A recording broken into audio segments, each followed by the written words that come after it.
లక్ష్యమును జీవమును ఆధారము నీ వాక్యము నా త్రోవకు.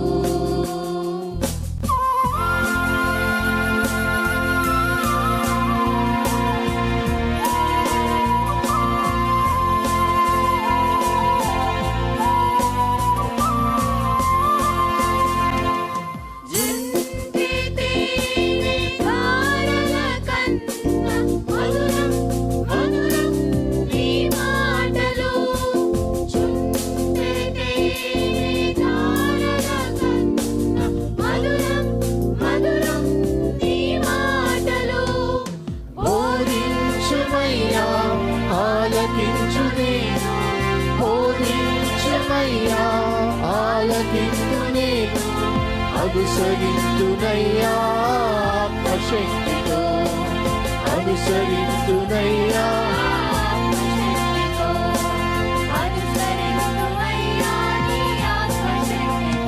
ప్రియమైన సహోదరి సహోదరులకు ప్రభు నామమున శుభములు. దేవుని దయాసంకల్పం చొప్పున ఏర్పాటు చేయబడిన ప్రభుతో ప్రారంభం అనుదిన ధ్యాన కార్యక్రమం క్రీస్తునందల ప్రేమతో మిమ్మల్ని ఆహ్వానించుచున్నాను. జుంటె తేనె ధారల కన్నా మధురమైన వాక్యము మన ప్రాణమును సేదతీరుస్తుంది, మన మార్గమును సరిచేయునది, నిత్యరాజ్యమునకు మనను చేర్చున్నది దేవుని వాక్యము. అటువంటి జీవార్థమైనటువంటి వాక్య ధ్యానం ద్వారా మన దినమును ప్రారంభించుట ఆశీర్వాదకరం. ప్రభుతో ప్రారంభం, తద్వారా ప్రతిక్షణము ఆయన మనతో, మన వెంట కాపరిగా, పోషకుడిగా ఉండాలని కోరుకుంటూ ప్రార్థనతో ప్రారంభిద్దాం. ఆయన ఆశీస్సులు ఆశీర్వాదములు సదా మనకు తోడైండునుగాక. రండి ఉత్సాహించి పాడుదము, రక్షణ దుర్గము మన ప్రభువే. రండి ఉత్సాహించి పాడుదము, రక్షణ దుర్గము మన ప్రభువే.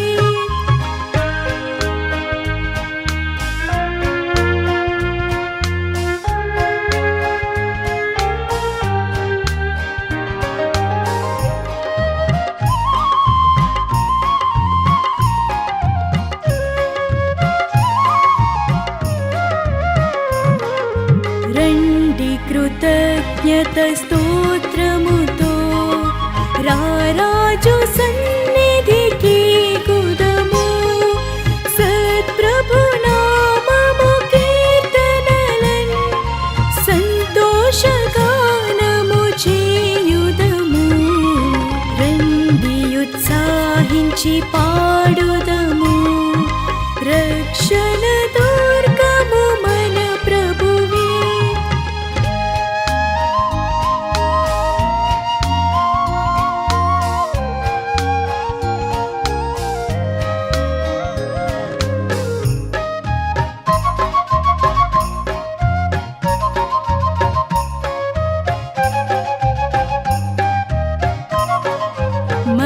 ప్రభువే మహదేవుండు, ఘనమాహాత్మ్యము గలరాజు.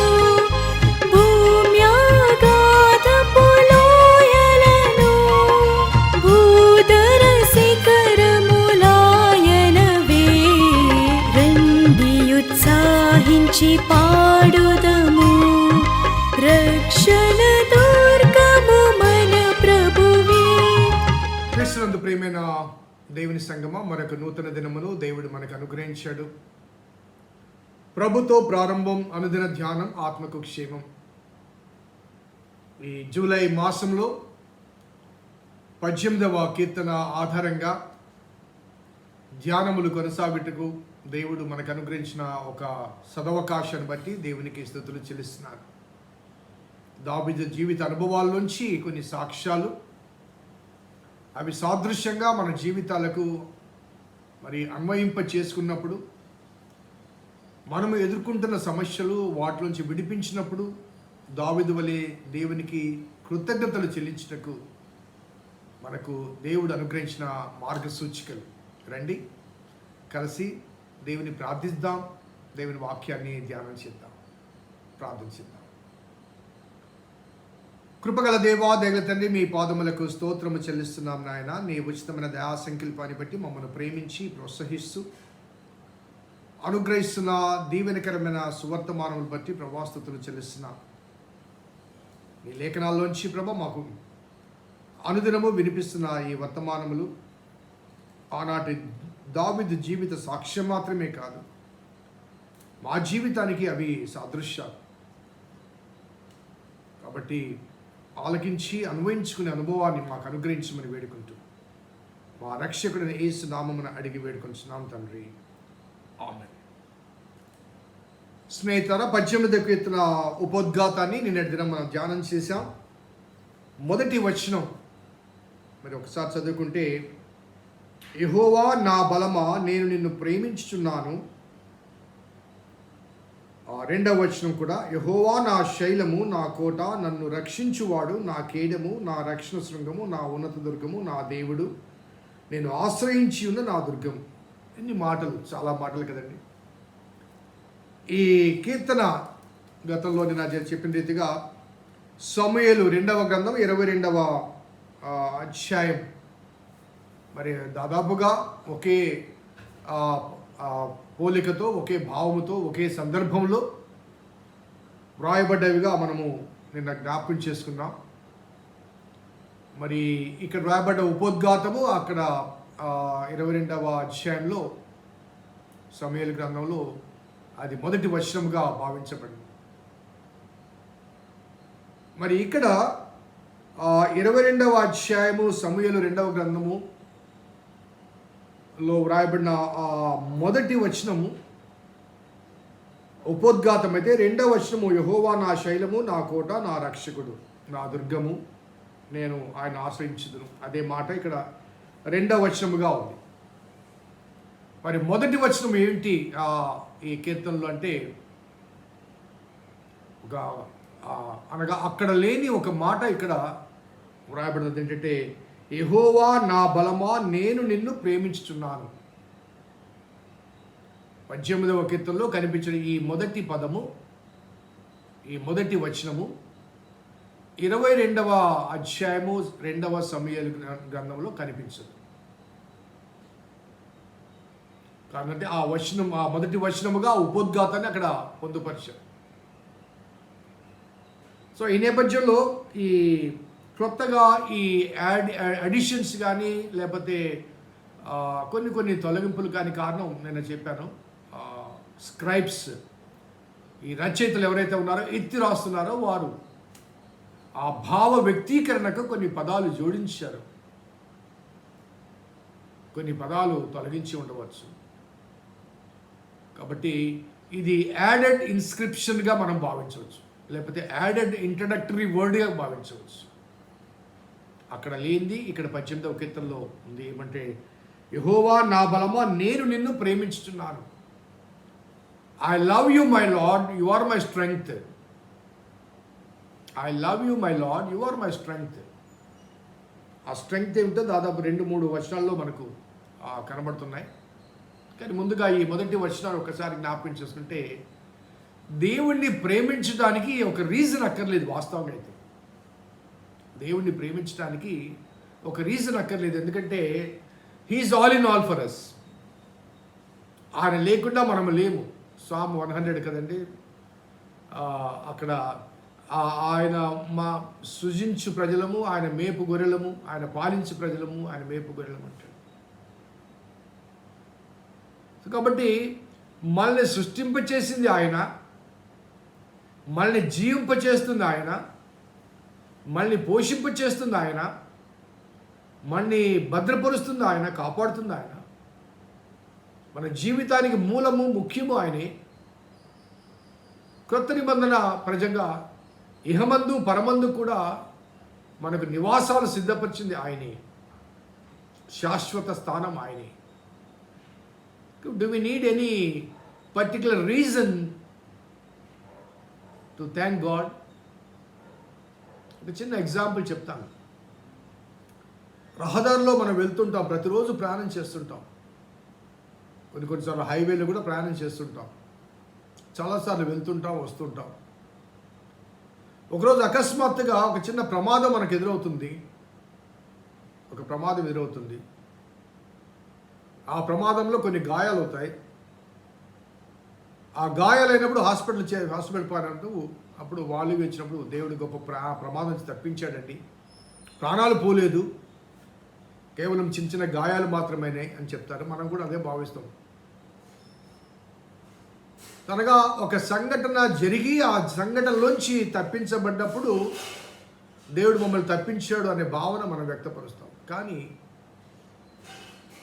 దానికన్నా అధికంగా మనము కృతజ్ఞత చెల్లించాల్సింది, అసలు అటువంటి ప్రమాదమే కలగకుండా ప్రతిరోజు ప్రయాణం చేస్తున్నాం.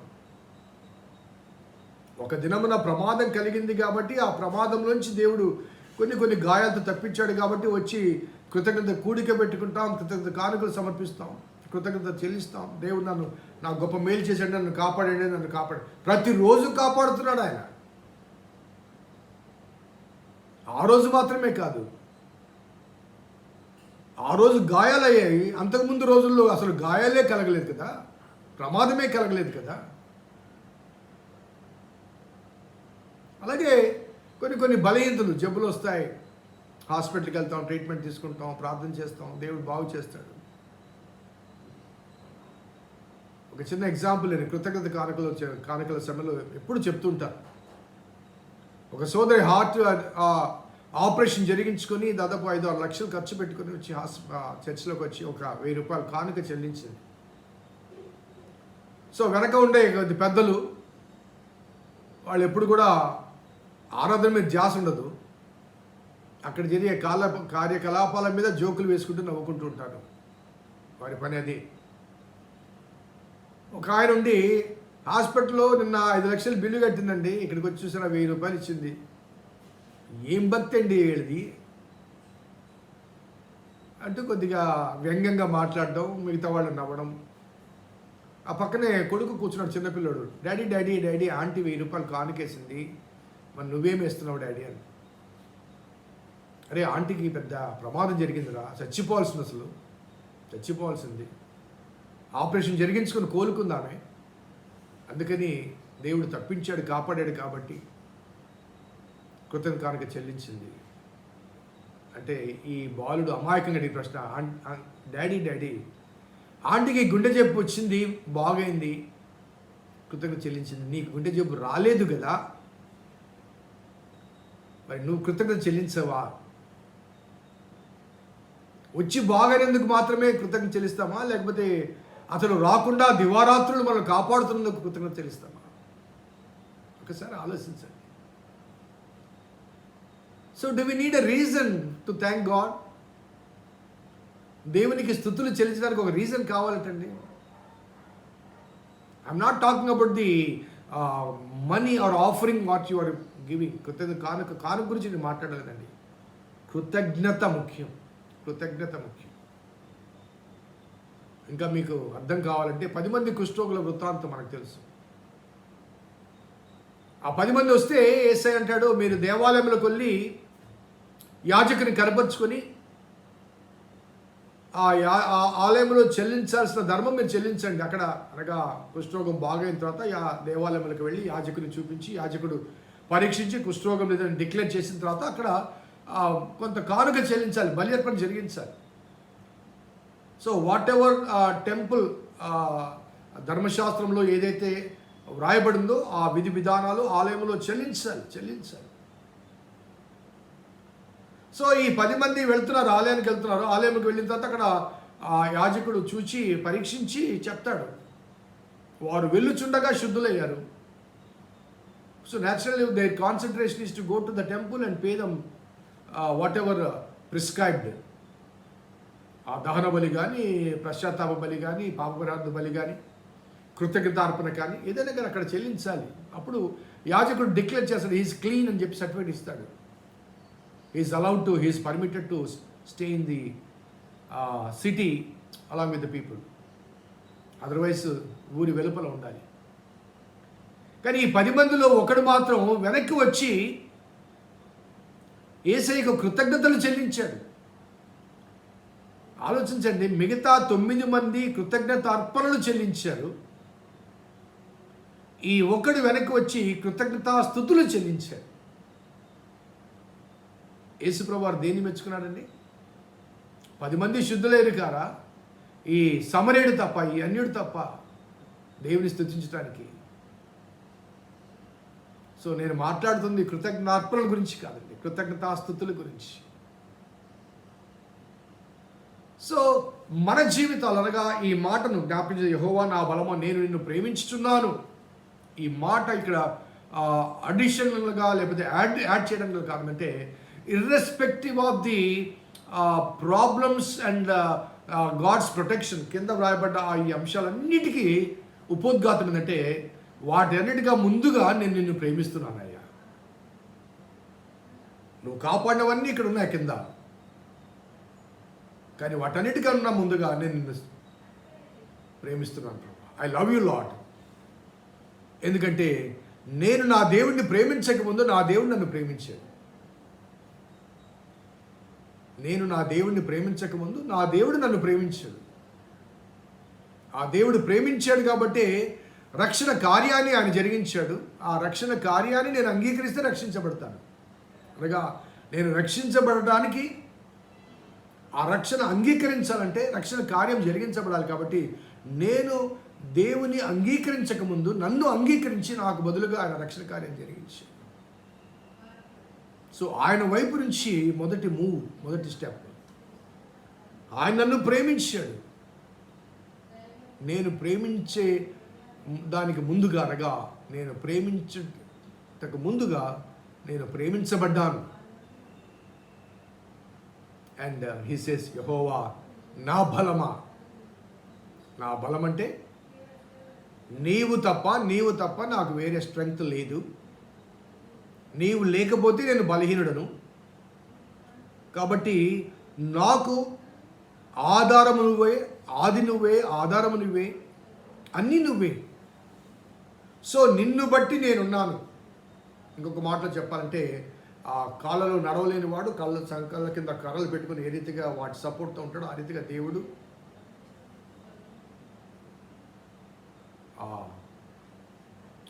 అరణ్యంలో యుద్ధ సమయంలో మోషే చేతులు ఎత్తి పట్టుకున్నారు అహరోను హూరులు. ఆ రీతిగా నన్ను ఎత్తి పట్టుకుని నడిపించేవాడు నువ్వు, నా బలము నువ్వు. అనగా నీ మీద నేను ఆధారపడ్డాను. నా నడక కానీ, నా పడక కానీ, నా క్రియలు కానీ, నా తలంపులు కానీ, నా అవసరతలు కానీ, నా కొరతలు కానీ, నా బాధలు కానీ, నా బలహీనతలు కానీ, నా ఇబ్బందులు కానీ, ఇన్ ఆల్ అన్ని విషయాల్లో యు ఆర్ మై స్ట్రెంగ్త్. ఒక్క మాట అండి, you are my strength. Financial ప్రాబ్లమా? You are my strength. Health ఇష్యూసా? You are my strength. అలాగే మానసిక ఇబ్బందులా? You are my strength. Sociological ఇష్యూసా? You are my strength. నువ్వు నాకున్నావు. నా పక్షమున యుద్ధము చేయవాడు నీవు ఉన్నావు. నా సమస్యలతో, నా కష్టాలతో, నా బాధలతో, నా ఇబ్బందులతో నా పక్షమున, నా తరపున యుద్ధము చేసే నా దేవుడు నీవు ఉన్నావు. కాబట్టి whatever problems I have, it is not my problem, it is your problem. And ultimately it is never a problem to you. And ultimately it is never a problem to you. ఎందుకంటే you yourself is the saviour. So you are the solution. యెహోవా నా బలమా నేను నిన్ను ప్రేమించుతున్నాను. చాలా చక్కని భావముతో ఈ 18వ కీర్తన ప్రారంభిస్తాడు. ఇది 2 Samuel 22 ఈ మాట లేకపోవడం కారణం అంటే అక్కడ కంటిన్యూగా ఆ చరిత్ర రాస్తున్నాడు. అది చరిత్ర, అతని జీవిత వృత్తాంతంలో ఆయన రచించిన అనుభవ కీర్తనలని. కానీ ఇక్కడ చరిత్ర కాదు ఇది ఎత్తి రాసినవి. వివిధ సందర్భాల్లో జరిగిన సంఘటనలు ఎత్తి రాసినవి. కాబట్టి ఇది చరిత్ర కాదు. అక్కడ చరిత్ర, ఇక్కడ చరిత్ర కాదు. ఇక్కడ కీర్తన, స్తుతి కీర్తన మాత్రమే కాదండి, కృతజ్ఞత కీర్తన, స్తుతి కీర్తన.